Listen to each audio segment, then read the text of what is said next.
Kapag sinabi natin Parati Global, ito ay isang uri ng non-government organization na kung saan sila po ay nagbibigay ng mga libreng donasyon at walang hinihingi kapalit. So last 2 years ago, doon po kami nagpamigay sa Sabang, nagpa-feeding program po kami doon. So as of 300 children po yung binigyan namin ng rice, fried chicken, and the juice.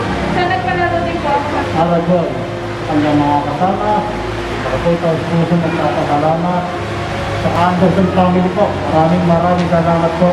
At napili niyo po ang Barangay Tambudong na bigyan ng face mask, face shield at alcohol ang aming barangay. Ito po ay malaking bagay para sa ating mga kabarangay na kami ay nabigyan nyo para suporta po para sa COVID-19. Maraming salamat po. Yun lamang po.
Thank you, Parati Global. Thank you, Parati Global. Thank you po. Thank you, Parati Global. Salamat po, Parati Global. Thank you, Parati Global.